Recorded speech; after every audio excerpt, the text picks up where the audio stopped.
Jerusalem Talmud, Tractate Challah, Chapter 3, Mishnah 4. Mishnah: a dough which a non-Jew gave to a Jew to make is exempt from Challah. If he gave it as a gift before it was rolled, it is obligated. After it was rolled, it is free. If somebody makes dough in partnership with a non-Jew, it is exempt from Challah if the Jew's part is less than the measure. If a proselyte became Jewish while he had dough, if it was made before he became Jewish, it is exempt. After he became Jewish, it is obligated. In case of doubt, it is obligated, but one does not owe a fifth because of it. Rabbi Akiva says, all goes after forming a crust in the oven. Halacha: what is the difference between this and a dough of Arnona? In the latter, is the latter not obligated for Challah? There it is in the possession of the Jew until the Gentile decides to take it, but here it depends on the latter's opinion. Rabbi Judah stated, if the inventory belongs to a Jew but Gentile workers make it, it is subject to Challah. If the inventory belongs to a Gentile and Jewish workers make it, it is not subject to Challah. Rabbi Yossi said, we also have stated this: a dough which a non-Jew gave to a Jew to make is exempt from Challah. Rabbi Abun Bar Chia asked before Rabbi Zera, even if the Jew's was a full measure, can it not be considered like a cob here, a cob there, and a Gentile's cob in the middle?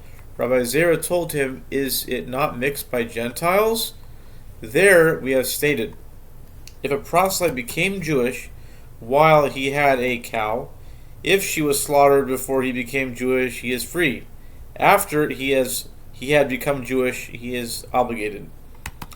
In case of doubt, he is free because the burden of proof is on the claimant. There you say, in doubt, he is free. Here you say, in doubt, he is obligated. Rabbi Abba said, this was challenged before Rabbi Ami, and he said, who would tell me that he takes its value from the tribe? Rabbi Jacob Bar Zavdi, Rabbi Chia, in the name of Rabbi Elazar, he takes its value from the tribe. Why can he not put aside there and take its value from the tribe? Rabbi Yossi said, Challah, which is tevel and a deadly sin, he puts aside and does not take its value from the tribe, since the burden of proof is on the claimant. Rabbi Abun Bar Chia said, two Gentiles who made a dough of 2 kabim, split, and then each of them added to it, are obligated because they never were potentially obligated but exempted. 2 Jews who made a dough of 2 kabim, split, and then each of them added to it, are exempted because they were potentially obligated but exempted. A Jew and a Gentile made a dough of 2 kabim, split, and then each of them added to it. It is clear that the Jew's part is obligated. What is the status of the Gentile's part? Would the Gentile's part not be obligated only because of the Jew? The Jew's part is obligated, the Gentile's is exempt. Rabbi Akiva says, all goes after forming a crust in the oven. The colleagues, in the name of Rabbi Elazar, Rabbi Akiva agrees with the sages that rolling the dough of a layman makes it tevel. Rabbi Hila, in the name of Rabbi Elazar, Rabbi Akiva agrees that with the sages that rolling the dough by the temple exempts. Kahana said, the words of Rabbi Akiva imply that shaping the heap by the temple does not exempt.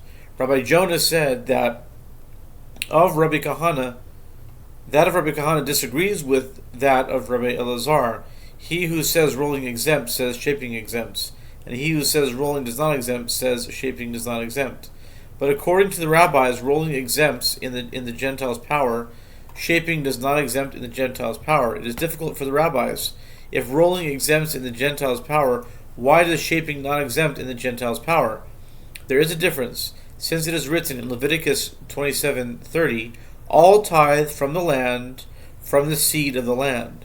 But is here not written, Numbers 15:19, from the bread of the land, from the bread, not all bread?